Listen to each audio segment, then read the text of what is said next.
উম্মত নূহ আলাইহিস সালামের উম্মত যখন বলবে নূহ নামের আমাদের কাছে কেউ আসে নাই, বুখারীতে আছে, বুখারী শরীফে কেউ আসে নাই।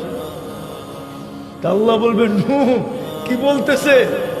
তুমি বলতেছো ৯৫০ বছর দাওয়াত দিছো, দাও তো কওমি লাইলা ওয়া নাহারা আলফা সানা ইল্লা ৫০।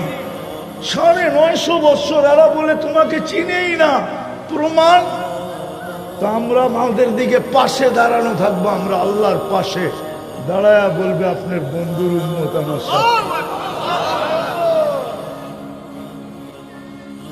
তো আল্লাহ আমাদেরকে জিজ্ঞাবে তোমরা সাক্ষী দাও কি করে? আবার কেস করবে, উল্টা কেস।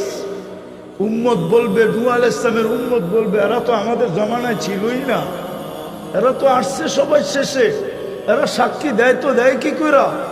তা আল্লাহ জিজ্ঞাসা করবে তোমরা কোন জিনিসের বলে সাক্ষী দাও? তা আমরা কোরআন শরীফ উঠায় দেখাবো এটা কি। তা আল্লাহ বলবে আমার কালাম। তখন সূরা নূহ আমাদের বাচ্চা বাচ্চা পড়া শোনাবে। ওই দিন আপনিও পারবেন সূরা নূহ মুখস্থ, বাচ্চা বাচ্চা পড়া শোনাবে, আল্লাহ তোর কালামে পাইছে। আমরা জিতবো, নূহ আলাইহিস সালামের উম্মত হারবে। নূহ আলাইহিস সালাম জিতবে, উম্মত হারবে। আল্লাহ জিতবে, নূহ আলাইহিস সালামের উম্মত হারবে। আপনি ওই লাশ সাক্ষী হবেন কিয়ামতের মাঠে উম্মত হওয়ার কারণে। এর চেয়ে বড় বেনিফিট কি চান? আরে বলেন না। হ্যাঁ, কিন্তু নবীর আদর্শ তো বাদিয়ে দিলাম, আদর্শ তো বাদিয়ে দিলাম, দুরুদও তো পড়তে চায় না। শুক্রবারে তো ১০০০ বার দুরুদ পড়ে না, অথচ আল্লাহ রসুল তো বলছিল শুক্রবারটা আমাকে দিয়া দিও।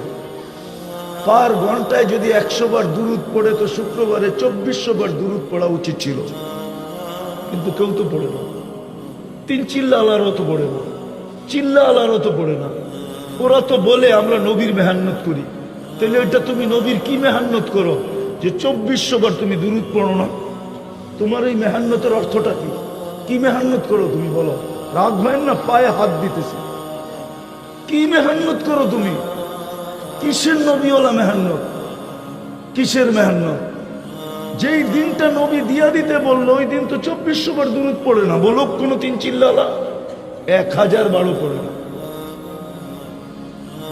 শুরু এটাই ছিল যে নিজেকে মুসলমান ভাবে ইসলামটা ধরে নিয়ে যেত। এই জন্যই কোরআন চিৎকার দেয়, ওয়ালা তামুতুন্না ইল্লা ওয়া আনতুম মুসলিমুন। আর ইসলামটা ধরে যদি না রাখলাম তাহলে কিন্তু মায়ের খাইতে হবে, এটাই সত্য। নাইলে আমার যুগ বিয়োগে মিলে না। আপনাদের বিবেকের যুগ বিয়োগে দেখেন মিলে কিনা। আমারটা মিলে না, আমি মিলাইতে পারি না। ফিলিস্তিনের যুদ্ধ আমি মেনে নিতে পারতেছি না, আমার বিবেক মানতেছে না, আমার চোখে দেখা মানতেছে না। আমি 14 বছর আগে ফিলিস্তিন দেখছি। আমি তো দেখি খলিলের কবর, ওইখানে বোম ফাটে কি করে? কবর তো খলিলের, খলিল বুঝেন, ইব্রাহিম খলিলের কবর। আমি তো চোখে দেখে বলতেছি, কবর আমার সামনে, এখন আপনাকে দেখাইতে পারতেছি না। খলিলের কবর যেখানে, ওইখানে বোম ফাটে কি করে? মুসা আলাইহিস সালামের কবর যেখানে, ওইখানে বোম ফাটে কি করে? মুসলমানের প্রথম কেবলা যেখানে, ওইখানে বোম ফাটে কি করে? ৭০ জন নবীর কবর যেখানে এখনো চিহ্নিত, ওইখানে ফাটে কি করে? ইতিহাস তো বলে দিয়ারুল আম্বিয়া, ৪ জন নবী ব্যতীত, অল্প কয়েকজন নবী ব্যতীত ১৬ লক্ষ সব নবী শামে আসছে। আর শামের ক্যাপিটাল হলো ফিলিস্তিন। আদি যুগ থেকে ওইখানে বোম ফাটে কি করে? বুঝান, আমাকে বুঝান। আমি উলামাদেরকে প্রশ্ন করতেছি, আমাকে বুঝান কি করে ফাটে, কি করে ওইখানে বোম ফাটে? যেখানে ১৬ লক্ষ নবীর সম্মেলন হয়, মেরাজের রাত্রে ১৬ লক্ষ নবীর সম্মেলন ছিল বাইতুল মুকাদ্দাসে। আমাদের নবীজি ইমামতি করছেন, বয়ান করছেন, তারপরে সবার কাছ থেকে বিদায় নিয়ে গেছেন। সবাই বিদায় দিতে আসছে যে ওইখানে যাওয়া তো কারো পক্ষে সম্ভব না। আপনি যেখানে যাবেন ওইখানে ফেরেশতার যাওয়া সম্ভব না, জিবরিল মিকাইলের যাওয়া সম্ভব না, আরশের নিচে যারা আছে ওদেরও উপরে উঠা সম্ভব না। শুধু একমাত্র আপনার সম্ভব। আমরা তো যেতে পারবো না, বিদায় দিতে আসছে, আপনি যান, ভাগ্য আপনার। এই জন্য জিবরিল চলতে চলতে যায় বলছে আগে যান। আপনি, আমি এইখানেই শেষ। বলছে কেন? দুই কারণ।